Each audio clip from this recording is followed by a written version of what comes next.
Hey everybody, it's Oracle back here once again. It is midnight here. Got home from work and we're going to talk about Scream 4. What I liked about it, what I didn't like about it. Um, so I got just a little bit written down here. So what I liked about it most for me was Kirby. Love Kirby a lot.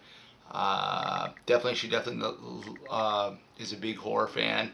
I'm a horror fan, not as big as what she is, but further to do. I mean, I find horror films to be very, very fun to watch.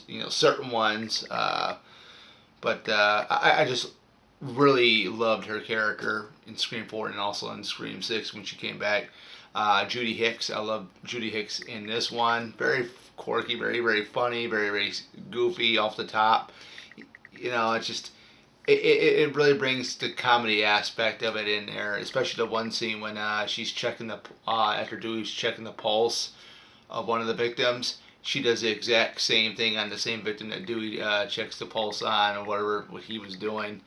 That was really, really silly, but very, from her being in 4 going into 5, a very serious tone for her in 5.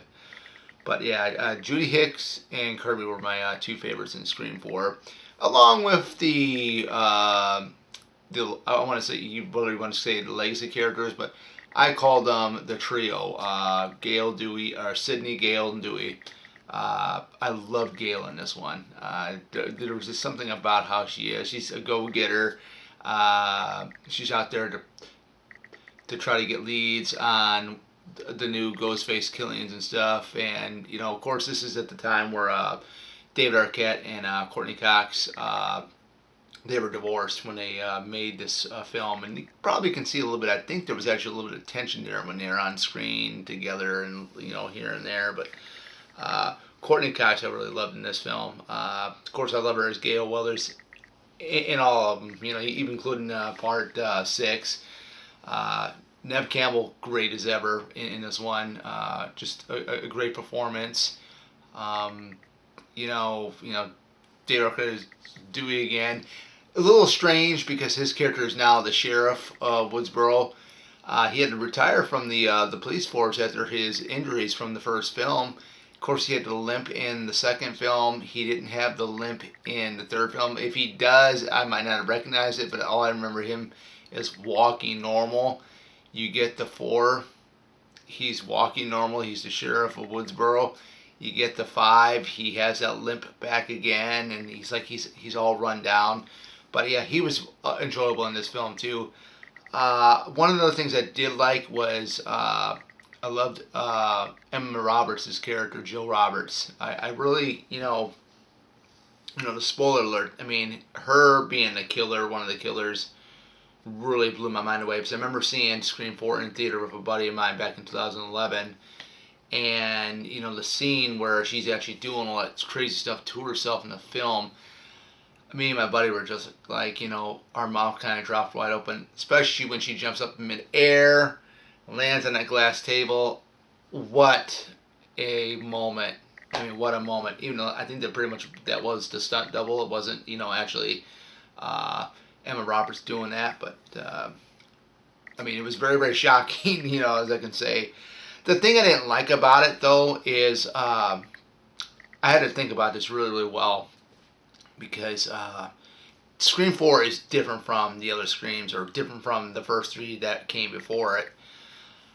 I mean, I'm not going to say I think, but for me, I was expecting people, actors, actresses from the that were born in the 80s to be in this. Of course, she had Hayden Panettiere. She was born, I believe, in 88 or 89. And then there's a couple others that were born in the late 80s, but would have been nice to see, we did have Anna Paquin. She was born in 82. She was in the beginning scene of the Stab, movie. But that was the thing that really bothered me about this film, was that I was hoping that we'd end up getting the 80s generation, all of them, to be, in it, like all the actors that were born in the 80s, like 84, 83, 82, instead of going directly into the actors, actresses that were born in the 90s. But after watching it for a while, you know, watching even like I watched it last night, I really enjoyed the film for what it is. It's just it's very very different. It's also Wes Craven's last film, so or his last Scream film. So what else can you say about the film itself other than it is different? It's a different take. It was supposed to set up a new trilogy that Wes was going to end up doing. Unfortunately, we didn't get that, and for like I think it was another 10, 11 years, we didn't get another Scream until we got Scream, which I call it Scream 5, back in 2022 here, and then we got Scream 6 here.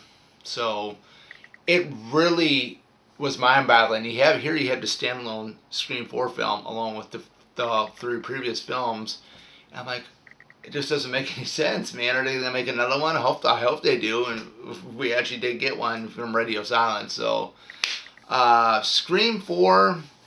To sum it up, it is still at the bottom of my list, but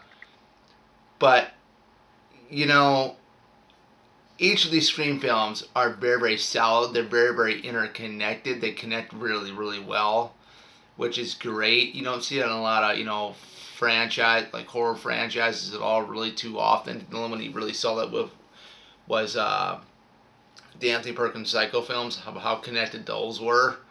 I mean, those were really really really good because you got Halloween. It's got like all these different timelines, and then Friday the 13th, which is the first 8 films from Paramount are very interconnected. But then when you get to New Line ones, it's totally different. They're all each their standalone thing. But yeah, I mean the Scream films are just amazing. They're awesome. They're fun to watch. The whodunit aspect. I mean, you have the character Ghostface, but it's always a different killer underneath the Ghostface costume, which I think is really really interesting. But yeah, I mean that is my sum up with Scream 4. But I also want to mention too that what I had said about Scream 4, what I didn't like about it, is we're going back to the high schoolers, and I shouldn't complain about that because Scream 5 went back to the high schoolers as well, but I enjoyed that film. So it'd be nice to see them just get away from high schoolers being Ghostface and have it as actual adults like what they did in like Scream 1, Scream 2. They were adults because they're in college, but yeah, I mean it is what it is. It's a very unique film in its own right, and the more I watch it, the more I really really begin to like it. Because you got Kirby, you got Judy Hicks, you got of course you got Gail, Dewey, and Sydney. And it's a different tone, but it's very unique, and it's so far it is the last starring role for Neve Campbell as Sidney Prescott. She had like a cameo in Scream 5. Is what's basically what it was, but still good enough to see her anyway, because that's what I love about Scream 5. But other than that, that is it for my talk about Scream 4. What are your thoughts on the film? You already know mine, so I would love to hear what you guys have got to say about it. When you guys see this video, it will be I'll be posting it up Tuesday. But other than that, that is it. Take care, guys.